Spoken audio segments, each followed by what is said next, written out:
Membuat keyakinan kelas kita. Ada nggak yang tahu apa keyakinan? Pernah nggak dengar? Kalau nggak pernah dengar keyakinan kelas, pernah nggak dengar peraturan kelas? Kalau kesepakatan kelas, pernah nggak dengar? Perbedaan peraturan kelas dengan keyakinan kelas ada. Kalau peraturan kelas dilarang ini, tidak boleh ini, jangan ini, kan itu kalau peraturan. Sama dengan peraturan lalu lintas, dilarang menerobos lampu merah, dilarang parkir, ada kata-kata dilarang, tidak boleh, jangan, ada seperti itu. Kalau keyakinan kelas, kata-kata dilarang, kata-kata tidak boleh, kata-kata jangan, itu tidak ada. Itu tidak ada. Karena itu bukan kata-kata positif. Jadi keyakinan kelas itu kita mengambil kata-kata positif. Contohnya peraturan kelas misalnya dilarang menyontek. Kalau kata positifnya apa? Mengerjakan tugas sendiri bagus. Ada lagi? Jujur, ya kan? Baru contohnya lagi, dilarang terlambat masuk ke kelas. Nah, apa kalimat positifnya dari situ? Ayo, apa? Tepat waktu, masuk tepat waktu atau disiplin. Itu udah tahu kan perbedaan antara peraturan dengan keyakinan. Oke, sekarang kita akan membuat keyakinan di kelas kita ini. Bapak minta masing-masing kalian membuat paling tidak satu, ditulis di sini, keyakinan yang menurut kalian akan kita laksanakan di kelas ini. Nanti ada 36 keyakinan. Nanti kalian setelah jadi, kalian buat, kalian tempel masing-masing di papan tulis.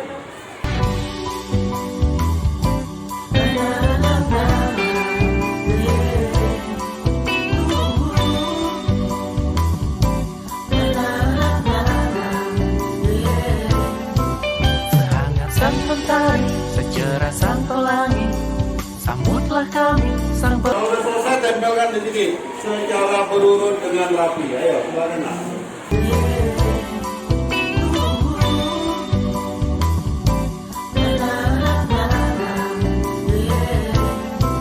sehangat sang mentari, secerah sang pelangi, sambutlah kami sang pengubah negeri. Guru bergerak pasti, berbagi dan mengabdi, religi dan mandiri, solusi untuk negeri.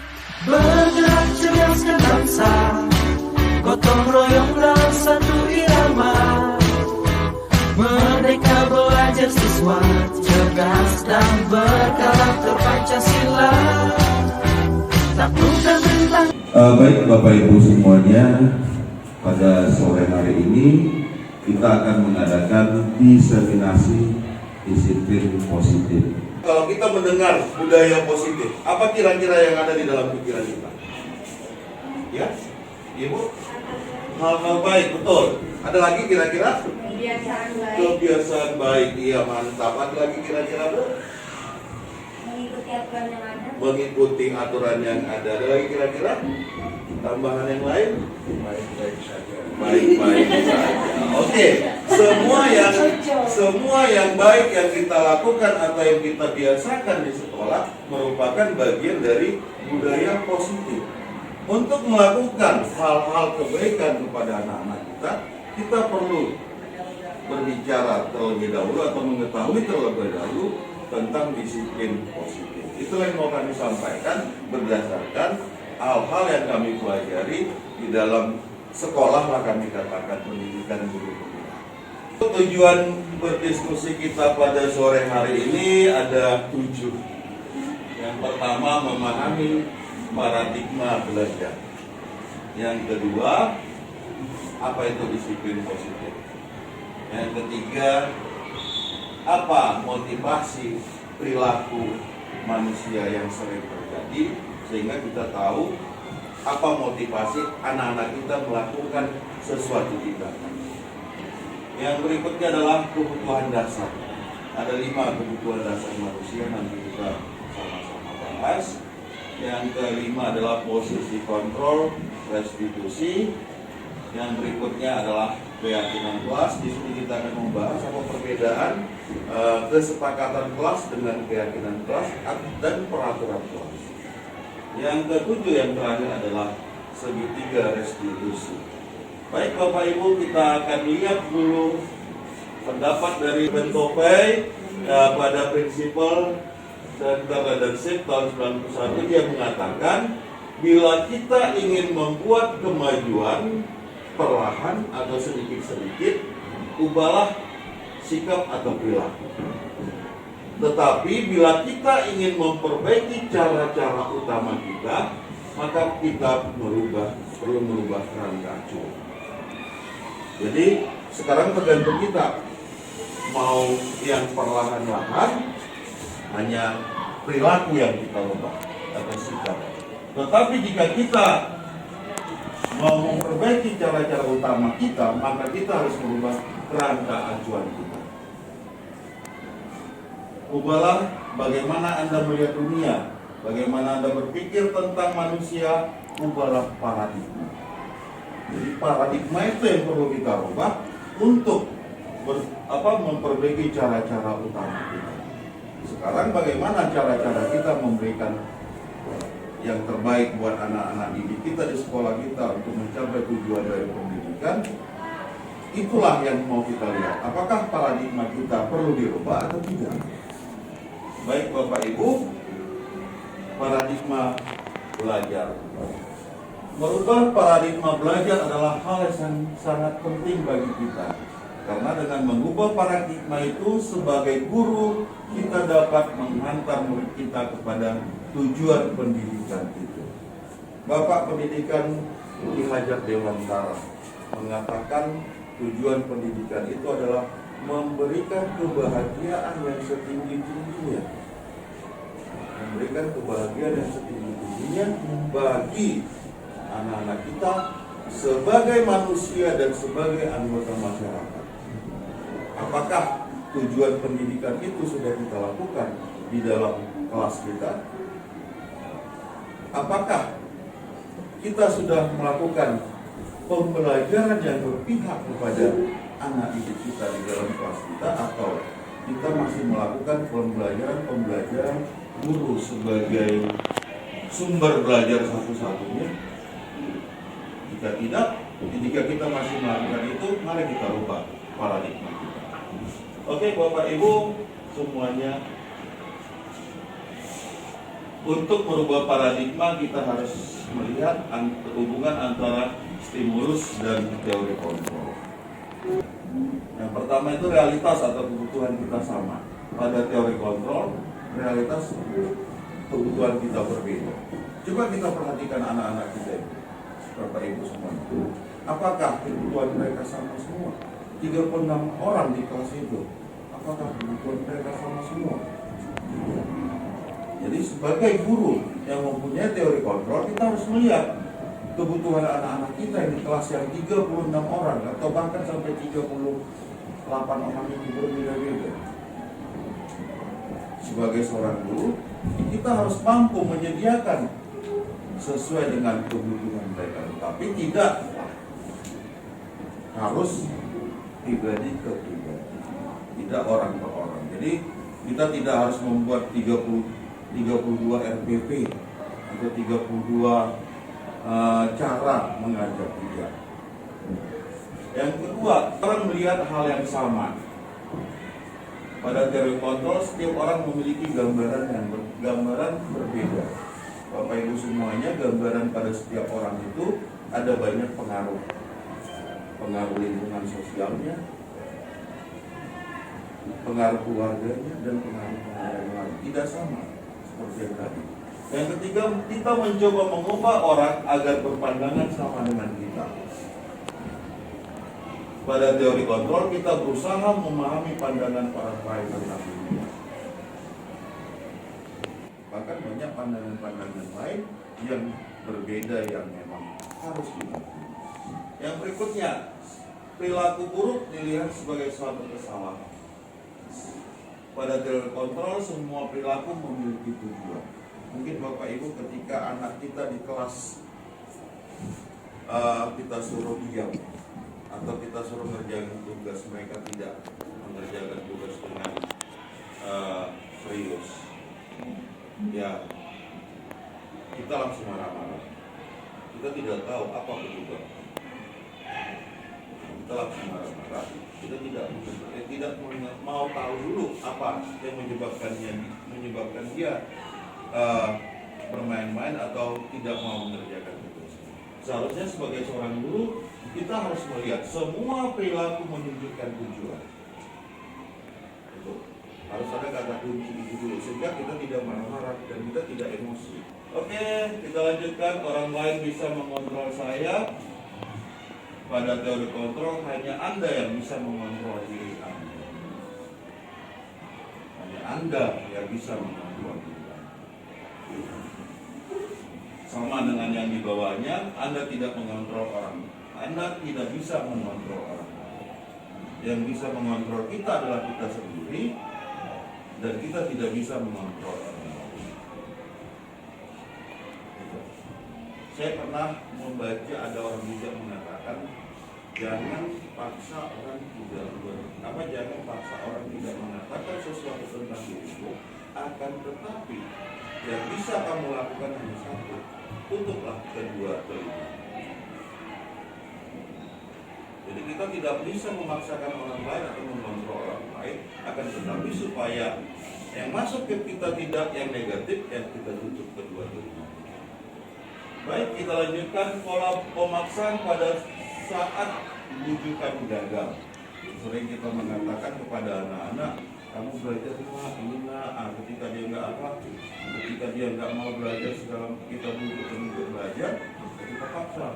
Mana buku kamu? Ini kamu. Kenyataan kan Bapak Ibu di dalam kelas seperti itu sering kita lakukan, tetapi kolaborasi dan konsensus menciptakan kemudian. Itulah pada teori kontrol. Yang berikutnya, modal berpikir menang kalah. Sementara pada teori kontrol kita harus berpikir menang. Kenapa? Semuanya ada solusinya. Baik Bapak Ibu semuanya, kita lanjutkan. Disiplin positif.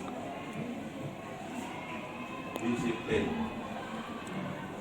Satu lagi pertanyaannya. Saya agak lanjut pertanyaannya Bapak Ibu, sama apa kan?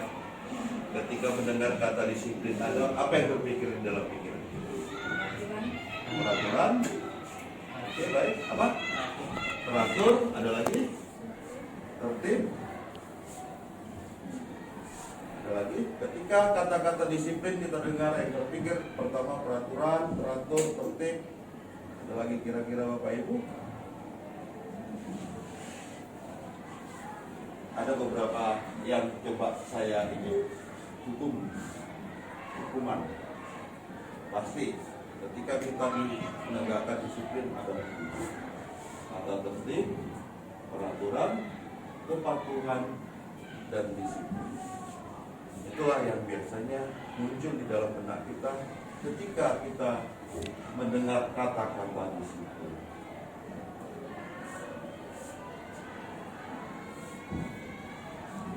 Biasanya kalau ada disiplin itu tidak boleh. Kita sering mengatakan bahwasanya sekolah kedinasan atau sekolah yang seni militer itu orang yang keluar dari sana pasti disiplin. Tapi kalau kita lihat di sana bahwasanya kekerasan dan sebagainya mungkin biasa, kan gitu. Sehingga ada ketidaknyamanan. Padahal seharusnya tidak. Malah orang yang berdisiplin lah yang nyaman. Orang yang melakukan disiplin, ketika disiplin itu berjalan, maka ada kenyamanan, ada kemerdekaan. Diajar Dewantara mengatakan itu. Ketidaknyamanan itu ketika rasa disiplin itu bukan dari hati kita, bukan dari dalam diri kita. Ketidaknyamanan itu ketika disiplin itu dipaksakan dari luar untuk masuk ke dalam diri kita. Tapi ketika disiplin itu sudah tumbuh di dalam diri kita, maka yang ada kenyamanan. 650 sudah memang nyaman mereka. Kalau nggak udah lewat 650, udah rasa kurang itu, rasa panik itu sudah ada. Tapi ketika kita 650 sudah datang, sudah sampai sekolah, pasti mereka nyaman melakukan itu. Ketika itu dalam diri mereka sudah tumbuh bahwa jam sekolah itu masuk jam 7, ya sebagai orang yang disiplin, sebagai orang yang menghargai waktu, sebagai orang yang menghargai diri sendiri, saya harus datang sebelum jam 7. Berarti 6.50 paling lambat saya sudah di sekolah. 6.50 sudah berbaris Bu ya, malah sudah berbaris kalau Bu Kasti bilang. Kalau disiplin itu sudah dari dirinya sendiri, tidak ada lagi anak-anak yang bersungut-sungut kok pagar dikunci ke atas, atau kok kami terkurung, tidak ada lagi. Tetapi dengan gembiranya mereka sama-sama berbaris di depan. Itulah disiplin yang memerdekakan itu. Disiplin yang memerdekakan, bukan disiplin yang tadi dikatakan disiplin yang tidak nyaman. Oke, baik Bapak Ibu sekalian, motivasi internal itulah yang harus kita tumbuhkan bagi anak-anak. Jangan anak-anak mengatakan disiplin itu hanya gara-gara takut, dipanggil orang tuanya terlambat 3 kali, atau masuk ke kelas terlambat gara-gara takut sama guru yang masuk Pak Turus. Udahlah sebelum 5 menit masuk, cepat-cepat duduk di kelasnya daripada kena marah Pak Turus.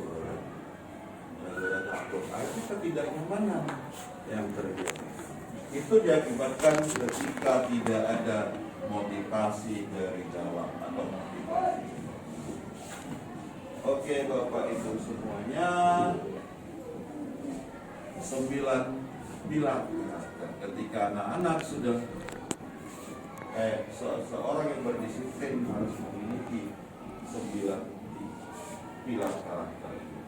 Karakter yang pertama, cinta Tuhan dan segenap ciptaannya, mandiri, disiplin dan tanggung jawab, jujur, amanah dan berkata bijak, hormat, santun dan pendengar yang baik, dermawan, suka menolong dan kerjasama, percaya diri, kreatif dan pantang menyerah, pemimpin yang baik dan adil, baik dan rendah hati. Sungguh hebat kita sebagai guru, sungguh bangga kita sebagai guru ketika 10 tahun lagi kita bisa menciptakan anak-anak kita yang menjadi pemimpin bersikap seperti ini, mempunyai 9 pilar karakter.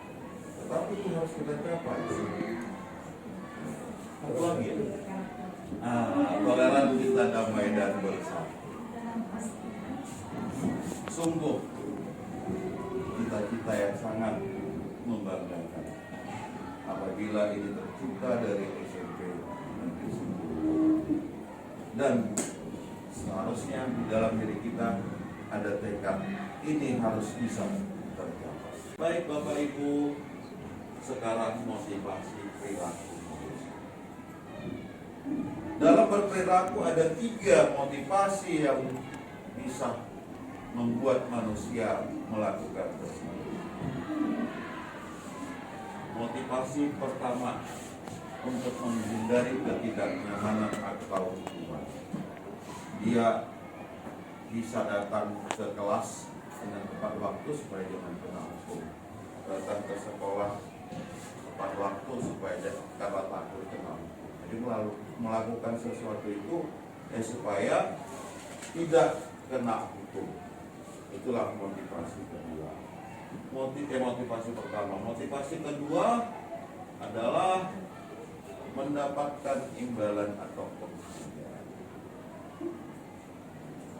Gara-gara Bu Christine bilang siapa yang mengerjakan tugas dikasih pena 1 buah. Siapa yang mengerjakan tugas tepat waktu. Siapa yang tidak mengerjakan tugas denda, hukuman dan penghargaan. Motivasi yang ketiga dan ini yang harus kita tanamkan kepada anak didik kita untuk menjadi orang yang mereka inginkan dan menghargai diri sendiri dengan nilai-nilai yang mereka percaya.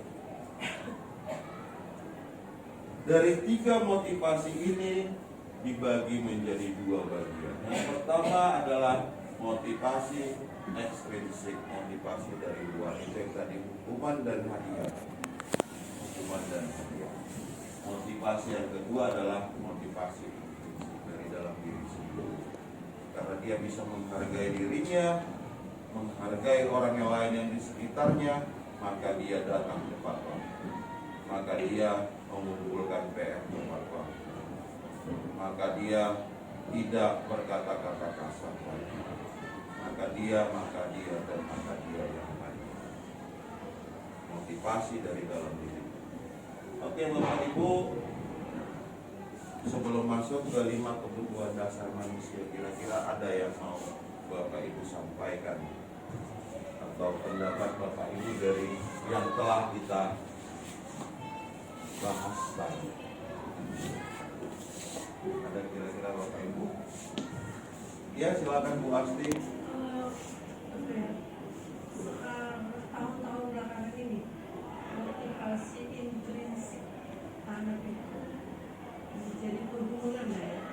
Tapi memang kita tetap melakukan, bukan berarti kita belajar dari anak kita masa-masa pancaroba.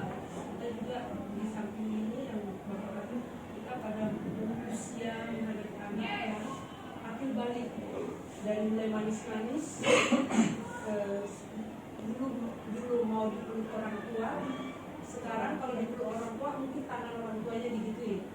Jadi mulai menjaga jarak orang tua, mulai merenung terus dinding, nggak tahu apa yang dipikirkan, mulai galau. Nah, menurut saya pengalaman sekarang kan saya masih di kelas 9, saya coba kemarin saya masuk beberapa tahun saya di kelas 7 ya. Saya lihat itu motivasi intrinsik itu masih pergumulan. Sehingga ketika saya ngomong besok anak-anak bahwa maaf ya, saya menghargai deh bahwa maaf ya, itu nggak ada bawa cuma 2 gitu. Terus oke, sekarang kumpul aja tugasnya ya, nggak bawa maaf, pertemuan berikutnya dibawa ya, tambah 6. Ya itu juga terpaksa gitu. Kan oke, itu kan motivasi intrinsik, maksudnya mendengar fokus abai mendengarkan informasi dengan bahasa yang menghargai. Berarti kan saya menghargai. Terus akhirnya saya besok siapa kan keluar lagi. Itu kan 2 kali pertemuan ya. Nah, itu tapi saya tanya kenapa anak-anak ibu hargai pertemuan pertama yang nggak bawa, pertemuan kedua proyeknya atau portofolionya dimasukkan ke kelas biru yang nggak mau untuk aja, tapi berikutnya dibawa ya dari 2 menjadi 6. Kan gila itu. Kalau katakan kurva belajar, kurva cenderung ke ekstrem ke mana itu Pak? Kurva ke kiri ya? Ya. Nah, pokoknya kurvanya jelek banget kalau ke berat. Nah saya berat ya. Saya benar deh. Motivasi intrinsik ini dia suka dengan nada yang ya ketika saya katakan besok, tapi tetap saya lembut ya, tapi udah mulai bahasakan siapa besok yang tidak bawa maaf nggak boleh masuk. Ya, di pertemuan di pertemuan pertama, untuk pertemuan pertama 2, untuk pertemuan berikutnya. Nah, untuk pertemuan berikutnya, siapa besok yang tidak bawa bak biru nggak boleh masuk, bawa semua. Jadi anak-anak kita sepertinya kalau kita mengatakan biasa-biasa saja, itu sesuatu yang tidak penting. Nanti masa itu saja kan.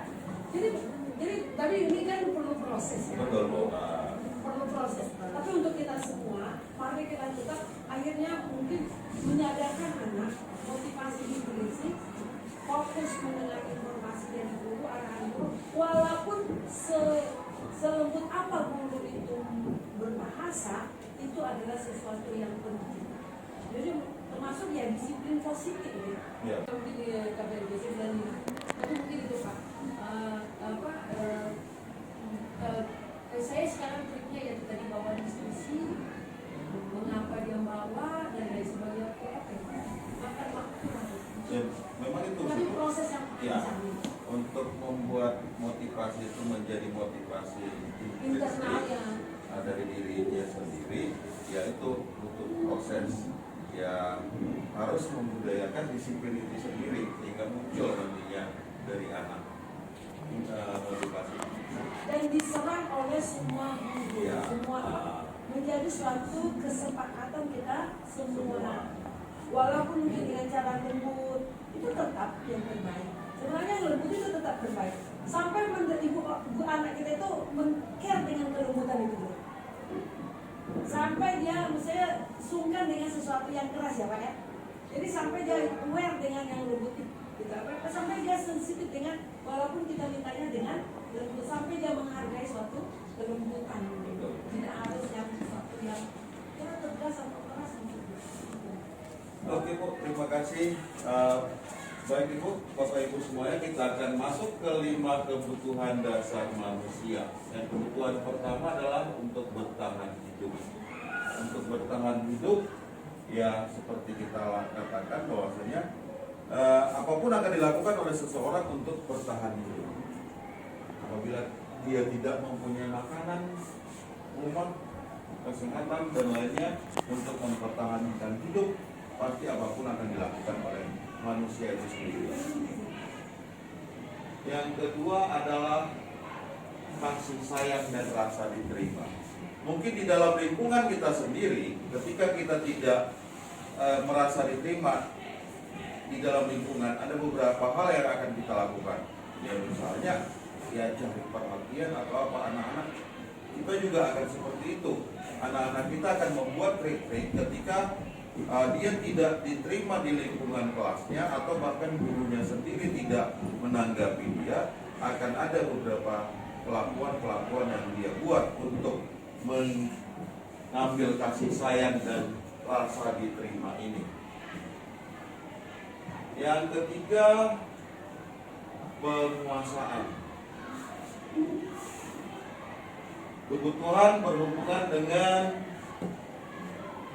terampil atau prestisi penampilan kita, didengarkan dan memiliki rasa harga diri. Inilah untuk kebutuhan yang ketiga. Kebutuhan yang keempat, kebebasan. Kebebasan semua manusia memiliki rasa untuk bebas. Sehingga kebebasan itu merupakan salah satu kebutuhan dari manusia itu sendiri. Yang keenam adalah kesenangan. Yang kelima adalah kesenangan. Kita juga sebagai guru juga mempunyai kebutuhan akan kesenangan.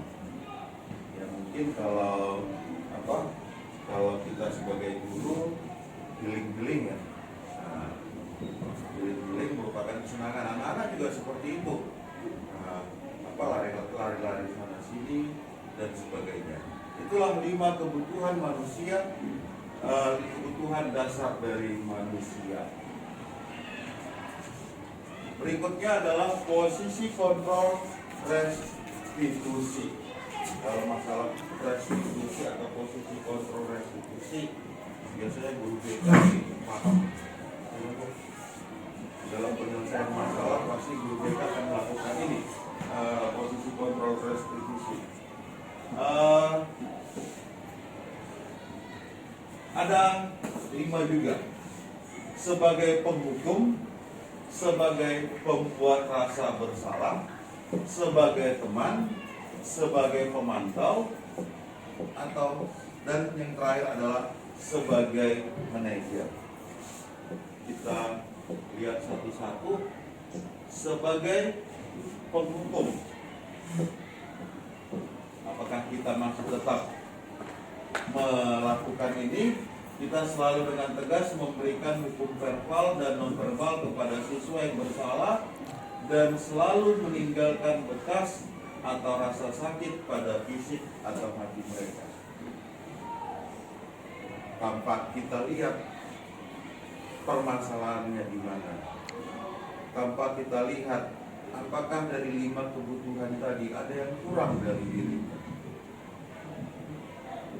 Tanpa kita lihat bagaimana kondisi di belakang dari perlakuan dia itu, kita langsung memberikan hukuman sehingga itu akan meninggalkan bekas rasa sakit pada fisik atau hati mereka. Yang lebih parah pada hati akan terbawa.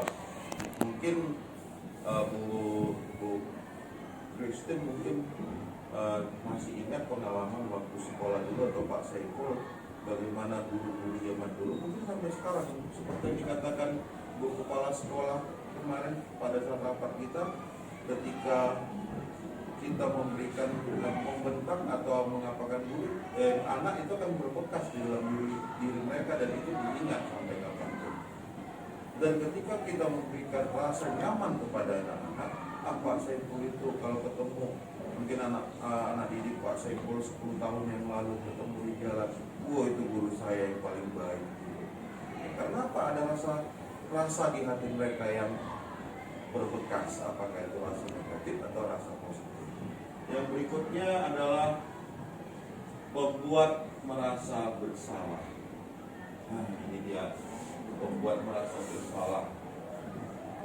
Posisi guru selalu memberikan rasa menyesal dengan kata-kata lirik kepada siswa yang melakukan kesalahan, sehingga timbul rasa bersalah siswa yang begitu hebat dari guru.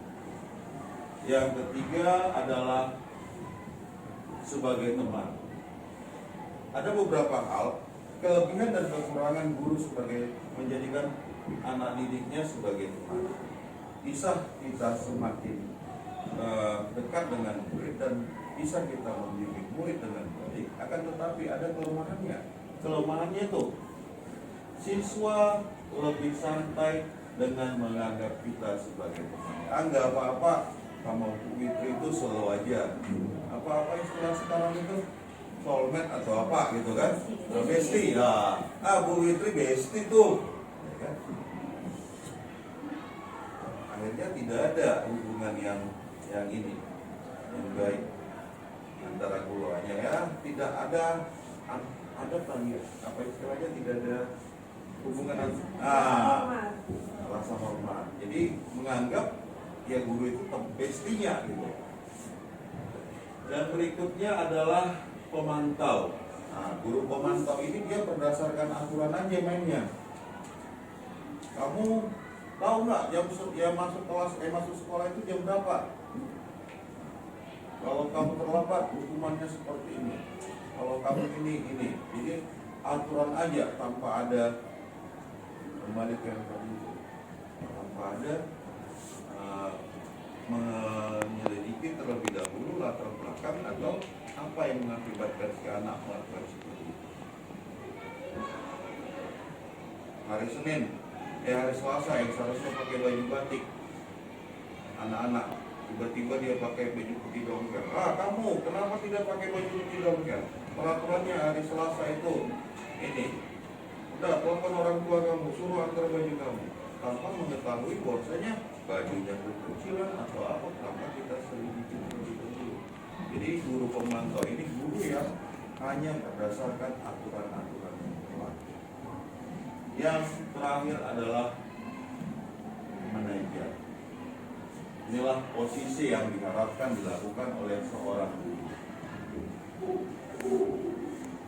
Dia melakukan guru tersebut melakukan atau membuat siswa merasa kembali ke keyakinan. Jadi siswa tersebut menyadari bahwa yang dilakukan itu tidak sesuai dengan keyakinan yang sudah dibuat. Ini yang harus kita timbulkan atau kita tanamkan di dalam diri kita sebagai guru. dari dalam diri siswa itu sendiri. Mereka mengakui bahwasanya mereka melakukan kesalahan, dan dari dalam diri siswa sendiri itu mereka akan memunculkan solusi yang dilakukan. Misalnya dia tidak berseragam atau memakai sepatu yang tidak sesuai, ada garis-garis putihnya. Ketika kita tanya kenapa itu dia lakukan, dia akan bercerita, kita akan suruh dia mengambil solusi yang bagaimana menurut dia sendiri, sesuai dengan keyakinan yang dia lakukan. Itulah posisi restitusi kita. Yang berikutnya, keyakinan kelas. Seperti yang kami katakan tadi, keyakinan dengan kesepakatan itu ada perbedaannya. Kesepakatan, perjanjian atau aturan yang dibuat bersama oleh guru dan siswa untuk menciptakan lingkungan belajar yang nyaman dan produktif.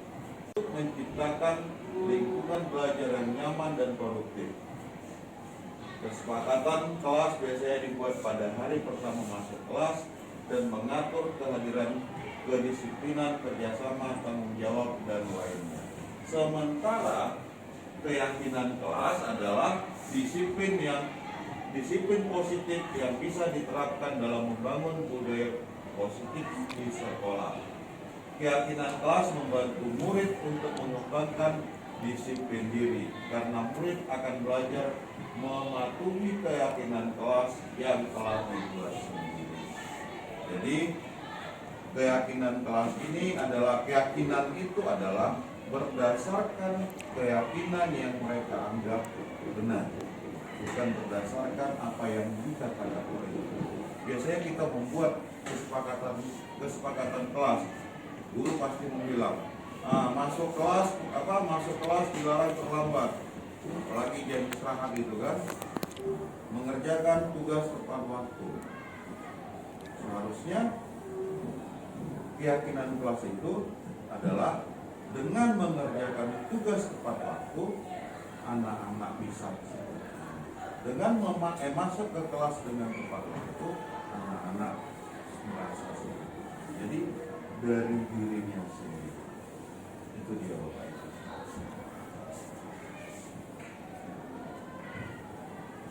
Langkah-langkah untuk merumuskan keyakinan kelas. Dengan keyakinan di dalam kelas yang ada, maka akan timbul motivasi intrinsik siswa untuk melakukan nilai-nilai positif di dalam dirinya. Yang terakhir, segitiga restitusi. Segitiga restitusi ini adalah cara bagaimana kita melakukan penyelesaian permasalahan kepada anak-anak berdasarkan keyakinan yang disepakati tadi. Setelah keyakinan kelas kita buat, ketika anak-anak melakukan suatu tindakan yang di luar keyakinan kelas, maka kita akan membuat penyelesaiannya secara segitiga restitusi. Ada 3 langkah untuk segitiga restitusi. Yang pertama adalah menstabilkan identitas.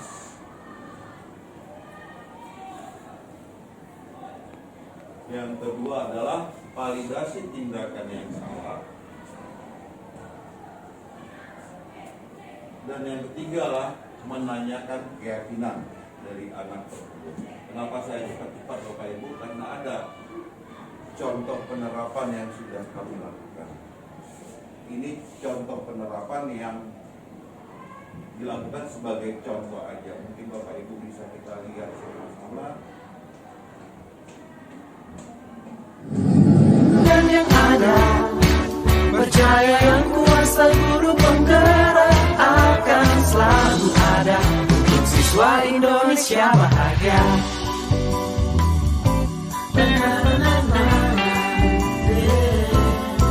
Sehangat sang mentari, secerah sang pelangi, sambutlah kami sang pengubah negeri. Guru penggerak pasti berbagi dan mengabdi, religi dan mandiri, tulus untuk negeri.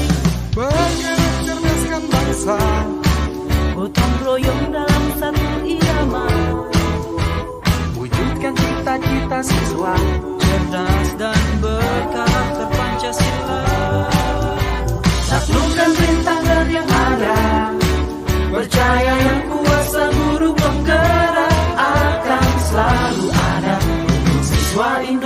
Indonesia bahagia.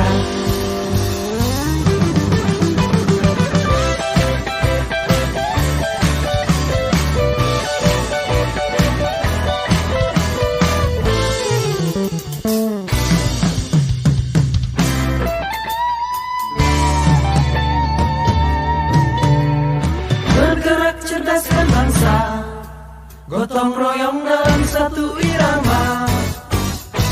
Merdeka belajar siswa, cerdas dan bergerak terpancasila. Taklukkan rintangan yang ada, percaya yang kuasa guru penggerak akan selalu ada untuk siswa Indonesia bahagia.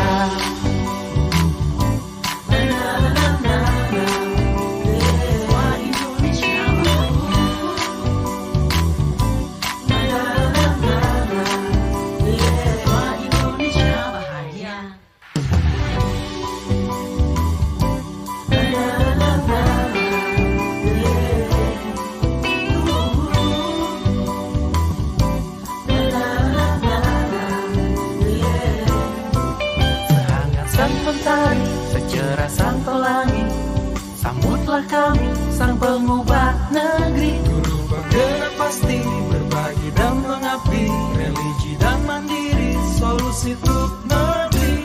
Bergerak cerdaskan bangsa, gotong royong dalam satu irama.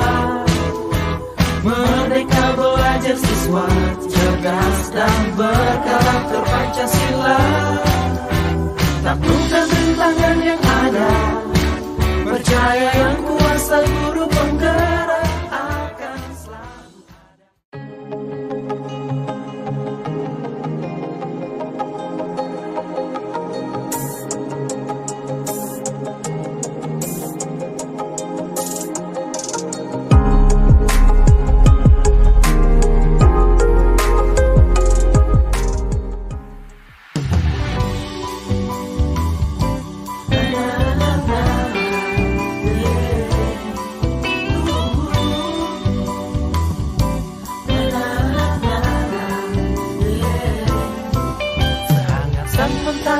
Secerah sang pelangi, sambutlah kami sang pengubah negeri. Guru bergerak pasti, berbagi dan mengabdi, religi dan mandiri, solusi untuk negeri. Bergerak cerdaskan bangsa, gotong royong dalam satu irama. Merdeka belajar siswa, cerdas dan berkarakter Pancasila. Taklukkan rintangan yang ada, percaya yang kuasa guru penggerak akan selalu ada untuk siswa Indonesia bahagia.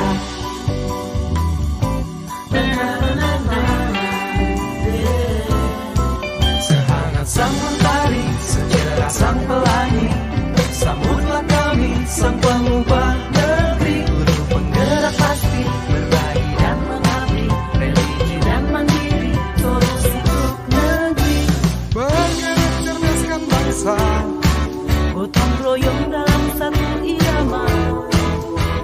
Wujudkan cita-cita siswa, cerdas dan berkarakter Pancasila. Taklukkan rintangan yang ada, percaya yang kuasa guru penggerak akan selalu ada untuk siswa Indonesia bahagia.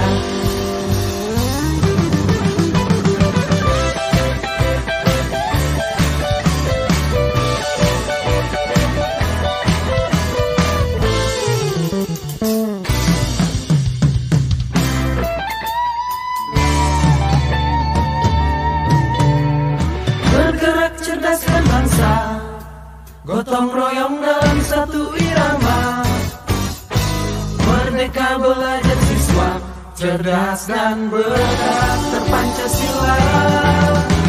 Taklukkan rintangan yang ada, percaya yang kuasa guru penggerak akan selalu ada untuk siswa Indonesia.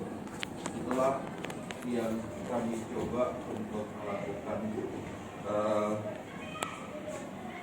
contoh penerapan strategi 3 restitusi, di mana masing-masing langkah itu dilakukan tahap per tahap sehingga anak tersebut yang melakukan kesalahan merasa bahwasanya dia sudah melakukan kesalahan dan dia harus memberikan solusi bersama-sama dengan guru, solusi untuk memperbaiki kesalahan tersebut. Jadi dia tidak merasa dihukum, tetapi ada solusi yang kita capai untuk memperbaiki kesalahan dari anak tersebut. Iya. Kebetulan kan disiplin positif ada disiplin diberikan itu mungkin sudah 10 tahun aja. Sedikit lah ya. Iya, betul Pak. Coba terapkan ya. Jadi disiplin positif ini harus dihindari. Tapi mungkin ada posisi kita mungkin tipis. Kita harus manajer terus lah mungkin ya. Betul. Tapi memang pengalaman, tapi mungkin anak SMP ini nanti menjadi yakin dengan sehingga dia intrinsik ya, disiplin itu lahir dari dirinya, keyakinan itu lahir dari dirinya, itu butuh waktu, butuh proses. Tapi memang Bapak Ibu ketika nanti gagal merasa restitusi itu kok nggak bertambah karena kami dengan guru BK ya berulang-ulang gitu ya memakai sertifikat. Terus kesalahan kamu apa? Terus efeknya apa? Apa dampak negatif dari kesalahan? Terus bagaimana ke depan? Keyakinan kamu ke depan bagaimana? Bagaimana kita ke depan? Terus besok sebentar lagi. Dia lagi Bu ya. Tapi memang kayak akhirnya kita kadang jadi pemantau, kadang kita menjadi ada hukuman bagi orang. Tapi yang Bapak katakan tadi kita guru apa? Guru penghukum kah? Guru pemantau kah? Guru apa ya? Kadang kita harus melihat itu salah nggak dia kalau istilahnya kalau di luar negeri dia suruh menghadapi ini kan? Merenung 5 menit apa yang saya kamu lakukan gitu ya, koreksi kesalahan gitu. Tapi mungkin ya manajer oke tertinggi. Tapi mungkin pada siswa kita yang sudah bagaimana gitu. Tapi mungkin sebagai teman juga tapi jangan kebablasan ya. Jadi mungkin itu pengalaman lah sih disiplin positif ini kemarin awal-awalnya ada di UTN ya. Saya kemarin sampai berulang-ulang nonton videonya itu sangat tertarik sekali gitu waktu itu. Tapi Bapak Ibu mungkin tetaplah restitusi itu dilakukan. Jangan terpancing menjadi penghukum, jangan terpancing jadi pemantau dominan, penghukum dominan yang seperti Bapak bilang saya ini. Sehingga kita besok memang kalau restitusi kan jadi manajer kayaknya. Larinya ke manajer ya, larinya ke manajer. Jadi bagaimana kita suatu saat akhirnya bisa melaksanakan yang terbaik adalah kita guru berperan sebagai manajer. Tapi ketika itu tidak bisa restitusi mungkin ya hukuman ringan, tapi mungkin disepakati bersama, tetap ya, mungkin itu tetap akan muncul sampai prosesnya tadi kita berperan sebagai manajer menjadi posisi itu tertinggi. Mungkin itu pengalaman kemarin sih. Jadi mungkin seperti Basti bilang, mungkin untuk mencapai langsung manajer kan sulit ya, mungkin bisa bertahan. Artinya kita ada di satu saat sebagai penghukum, ada sebagai pemantau, ada satu saat sebagai kawan, lalu nanti sesudah itu baru bisa jadi manajer. Jadi kalau saya sendiri melihat ya proses itu semua akan membutuhkan proses. Tetapi ketika si anak mulai dari merasakan pendidikan itu dari tingkat SD, tingkat TK kita katakan, tingkat TK, SD, SMP, SMA sudah merasakan restitusi itu akan gampang. Ya mungkin untuk awal-awal sekarang itu ya jujur kita katakan restitusi itu kita belum lakukan sepenuhnya, mulai dari dasar pendidikan kita sampai sekarang masih belum kita lakukan sepenuhnya. Tapi ketika masing-masing institusi pendidikan melakukan restitusi mulai dari tingkat dasar, ya maka akan lebih gampang. Ya seperti yang tadi kita tidak memikirkan orang lain, kita hanya bisa memperbaiki diri kita sendiri. Marilah kita coba melakukan di SMP 10 ini restitusi itu, supaya nanti anak-anak kita yang keluar dari SMP 10 sudah bisa melaksanakannya di tingkat yang lebih tinggi dari kita. Tapi kalau saya lihat Pak itu, kenapa tuh sebaik manajer yang terbaik ya, Ya. tapi tanpa mengabaikan mungkin peran-peran Peran yang lain, ya. peran-peran yang lain itu mungkin akan muncul. Juga maksudnya ketika ini manajer muncul mungkin akan muncul gitu, tapi mungkin tidak dominan gitu ya. Tapi untuk manajer institusi di jalan itu untuk mencapai kebutuhan manusia tadi, rasa senang, Betul. dihargai. Jadi ketika kita restitusi itu kan anak merasa Dihargai. apa salah kamu, apa yang kamu langgar, efeknya apa, itu kan merasa dihargai, kemudian dia merasa senang. Jadi untuk mencapai 5 kebutuhan dasar manusia. Jadi ketika kita memenuhi kebutuhan dasar itu ya anak akan bisa apalah kebutuhan mereka terpenuhi. Oke, Bapak Ibu semuanya, demikianlah diseminasi disiplin positif, budaya positif pada yang bisa kami sampaikan pada sore hari ini. Mudah-mudahan bermanfaat. Bahagia.